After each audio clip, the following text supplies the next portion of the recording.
Jeff Goodman. This is the Bob Ryan Boston podcast, and we do have some college basketball in Boston, and I want to ask you a few things. Number one, what is the state of the Boston college basketball program now? I mean, better than it's been the last couple of years, but Jim Christian's done a good job. They've recruited two really good guards out of North Carolina, Jerome Robinson, who I think could be a first-round pick, a late first-round pick, if he chooses to come out this year or next, and Kai Bowman, both out of Carolina. Unbelievable job of evaluating. But they don't have enough. They don't have enough up front. I mean, their bigs just frankly aren't very good. And they had a kid, Deontay Hawkins, who transferred, a fifth-year kid from Illinois State. Yeah, that hurt. That hurt. He wasn't bad. That could have given him a couple more wins. He wasn't bad. No, that was a big blow. And they bounced back immediately and won a game right after he went down, but they obviously totally miss him. There's nobody in the program that can replace him. So the question is, and I live as a BC alum, as you know. I fear that Robinson will probably succumb to the call, and unless maybe he'll find out that that the vibes aren't there and he should come back a year. Maybe though, but he's pretty good. Did you know? I don't know if you're aware. Were you? I'm trying to remember. Were you at the Coaches versus Cancer dinner when I was there back in?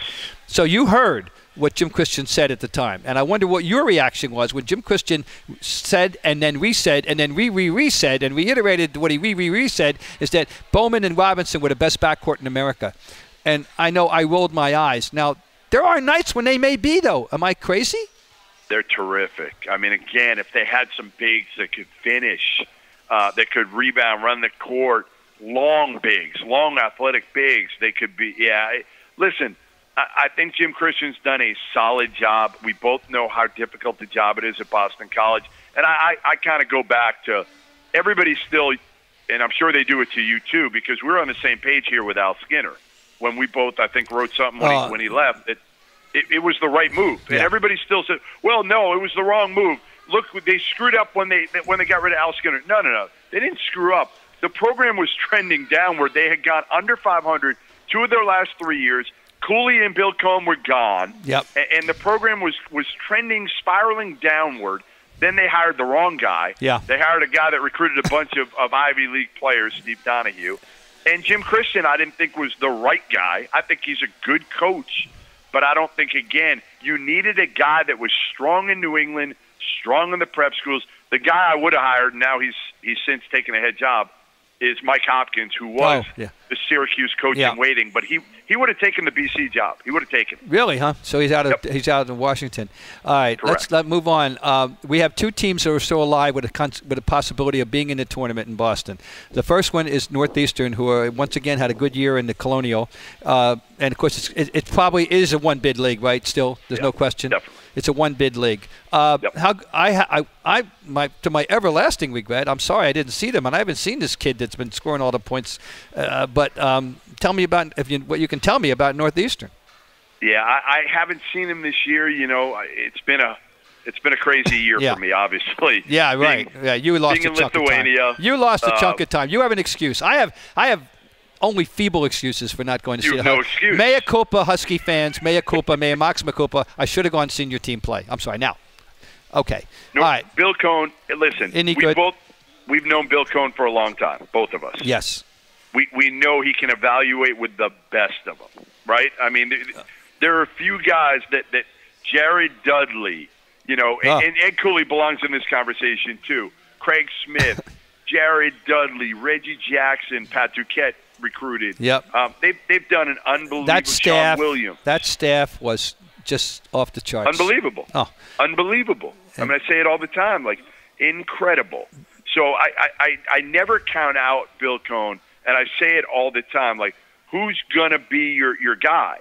Because there's always gonna be somebody that this dude finds, and again, he's done it again. He's done it again. This kid from Serbia, Vaza Pusica, I think is how you pronounce it. Yep. And right now, Northeastern is a team that we didn't think would have any shot of being able to do what they've done. But Northeastern's got a chance right now because, again, Bill Cohen finds a way. And the league's fairly open. I mean, Charleston was picked to win it prior to the year. I think they may have tied. I'm not sure. Yeah. You know, but I think it's going to come down to probably those two teams in the conference tournament. This is the third time that they have either tied or won the conference. After a rocky start, when I remember people saying they're the outlier with all these Southern schools, they'll never get a break. The tournaments are going to be down in Virginia. They're screwed. They're just fodder. And Bill Cohen has surmounted this and proven that that's not so. I can do it. Right. You can't. He's a treasure. He is. He's a wonderful guy, as we know. Yep. All right. Now we have another school that, after a terrible start, has won 9 of their last 11. And did lose a game at Penn the other night, but there's a weekend in which if they win, they have a tournament now in Ivy League. You don't have to win the regular season as you once did their last standing team conference. It didn't have a tournament. Harvard, they're back. Tommy Amaker has done it again. Yeah, I didn't understand why they were struggling. I mean, obviously their point guard was hurt to start early on in the year, so that he missed some time. But they were losing to teams that you were just scratching your head. Like, what is going on here? Yeah. But, once the Ivy came, they've been pretty good for the most part. And, again, with all these leagues, now that the Ivy's got a 4-team tourney, all you got to do is get hot at the right team. And they got Bryce Aikens back. Seth Towns is really good, and Chris Lewis.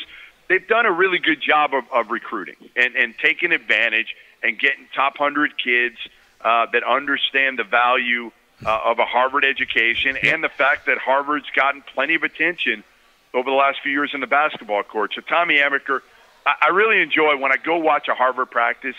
I walk away really impressed with the fact of how Tommy Amaker communicates with his players. So many coaches these days, especially in college, they want to jump these kids, and they want to kind of show how much they know and get up in them. And Tommy Amaker kind of keeps his composure, and actually, Bob, he teaches. He really actually teaches in practice, and that makes sense at Harvard, but it's a different practice. It's 10 years now, almost coming up on, and I never thought he'd do this. Didn't think he'd stay. I didn't think he'd stay that long.